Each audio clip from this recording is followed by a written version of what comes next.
Benvolguts alumnes. Des de l'Escola de Ciències de la Salut i referent a la part de pràcticum i de les pràctiques que realitzeu a les institucions, ens ha semblat que plantejar i oferir-vos tota la informació al respecte amb una videoguia podia ser de molta utilitat per vosaltres. Sabeu que el pràcticum és molt complex, hi ha gran quantitat de documentació, ja heu fet el primer, però com torno a repetir, hem pensat que des d'aquest recurs podeu accedir a la informació i, a més, podeu accedir a tantes vegades com vulgueu en cas que quedeu en qualsevol dubte.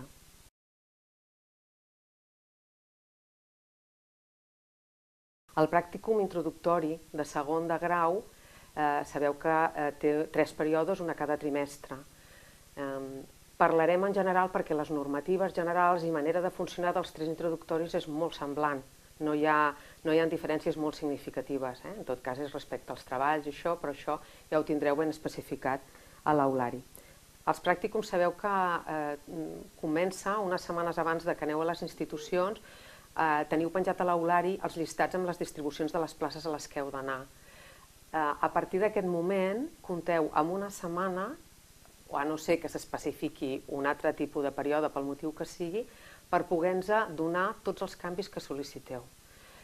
Els canvis seran autoritzats sense problema, sempre i quan no suposi que l'alumne està repetint servei durant més vegades de les que seria desitjable o està causant un prejudici a algun altre estudiant. L'autorització dels canvis es fa des de la coordinació de les pràctiques reals. Aleshores, teniu un document penjat a l'aulari que parla de les normes bàsiques de tots els períodes de pràcticum. Aquestes normes bàsiques comencen per parlar de l'assegurança sanitària. Aquesta assegurança l'heu de tenir tots, és absolutament obligatòria per poder realitzar pràctiques externes. Els que teniu 28 anys o menys de 28 anys no teniu problema perquè amb la mateixa matrícula ja ve l'assegurança escolar, però aquells alumnes que si en teniu més de 28 haureu de realitzar una pòlissa, o si ja la teniu, portar-nos el comprovant que teniu una cobertura sanitària privada. Això us ho podem facilitar des d'aquí amb pòlisses molt econòmiques i amb altres cobertures, a més especialitzades per a estudiants. Us podem donar accés a la informació.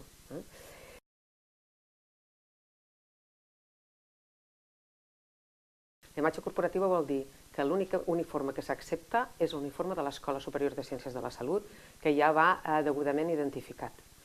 Un altre dels aspectes és que el calçat ha de ser blanc i us aconsellem per normes de seguretat que sigui un calçat que vagi agafat del taló i que sigui homologat. L'uniforme consta de jaqueta i de pantaló. Heu de portar de forma obligatòria una identificació personalitzada. Aquesta identificació us facilitarà des de l'escola uns dies abans d'incorporar-se al lloc de pràctiques. S'identifica l'escola, el vostre nom amb una fotografia i que sou estudiants d'infermeria, perquè tothom a les institucions sàpiga quin rol desenvolupeu a la unitat.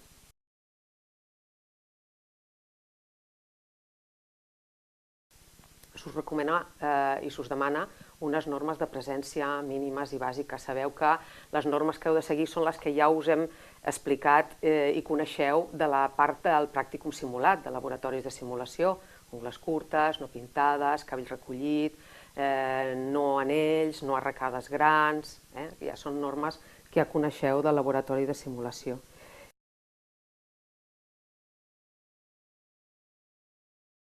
S'us recomana, tot i que no és obligatori, el fonendoscop, però també que porteu bolígrafs de diferents colors, un bloc de notes, unes tisores i un rellotge amb secundé.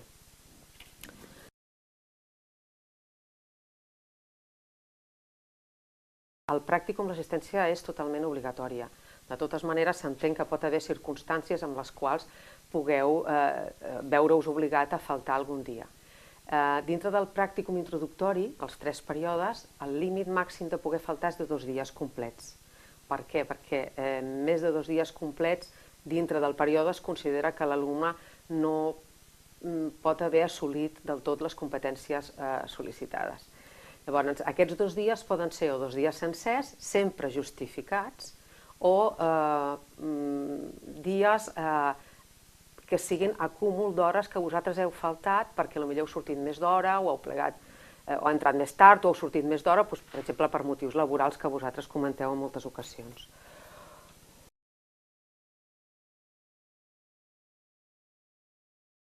Una altra de la normativa es refereix a les institucions sanitàries. Penseu que en el moment en què sortiu de la universitat ja no només esteu sota el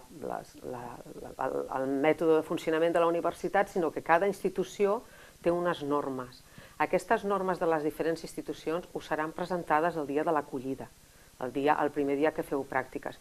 Tingueu en compte que són normativa igual que les posem vosaltres i que si no són respectades la institució sanitària té la potestat de poder rescindir el període de pràctiques amb aquell alumne.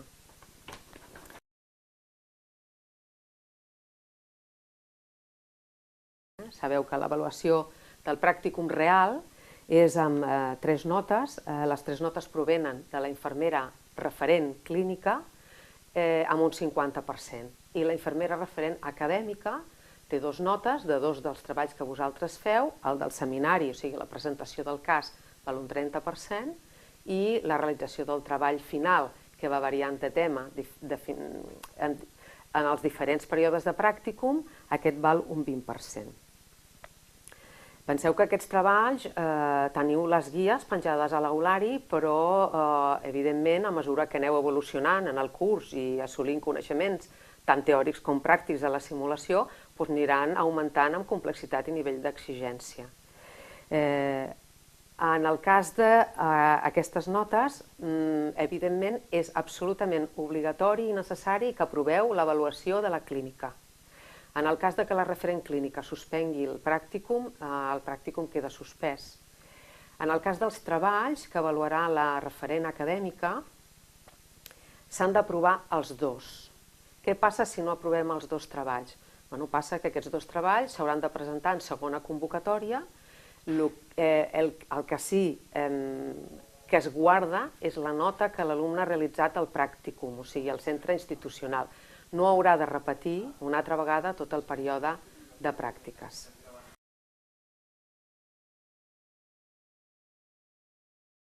Seguim amb un altre tema important, que és la documentació que heu de portar el dia que comenceu el pràcticum. Aquell dia totes les institucions fan una acollida. El que passa que l'acollida, les institucions tenen el centre hospitalari, però també tenen centres d'atenció primària i centres sociosanitaris. L'acollida sempre es fa al centre hospitalari de referència. Això ja us informarem en l'últim moment, però sempre tindrà la mateixa dinàmica. Vosaltres heu de baixar-vos de l'aulari i imprimiu-vos tota una documentació que heu de portar al centre, algunes per la tutora clínica i algunes pel propi centre.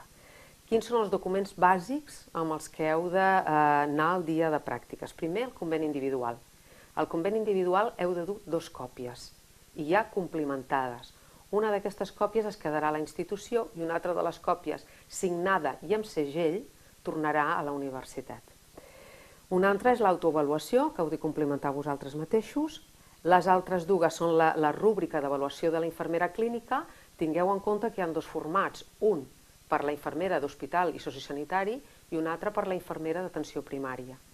El següent és el certificat de docència, que és un document que té que complir la infermera perquè a la universitat li fem el certificat docent, i per últim el control d'assistència.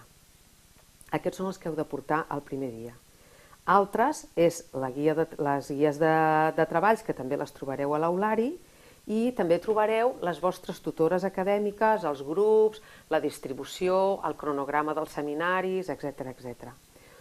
Una altra cosa que heu de portar també el primer dia, però que no és un document a complimentar, és la guia per la infermera clínica.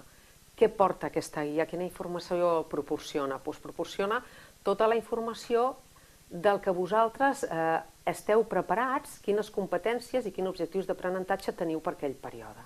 És a dir, si a laboratori de simulació heu realitzat certes tècniques i procediments, són aquells els que podeu fer o els que no podeu fer. I a més se'ls aporta també tota la part teòrica que ja heu rebut. És a dir, la infermera clínica sap per quines competències esteu ja preparats en el moment que inicieu el pràcticum.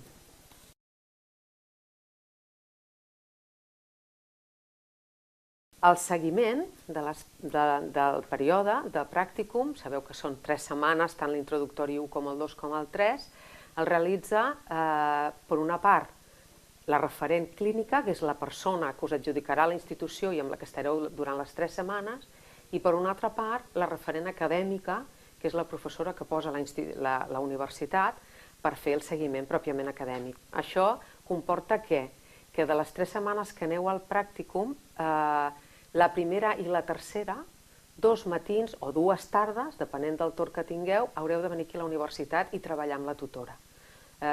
Són tutories llargues i tutories on es treballa el cas i on es treballa temes, o sigui, on intentem ampliar els coneixements que ja heu assolit a l'aula.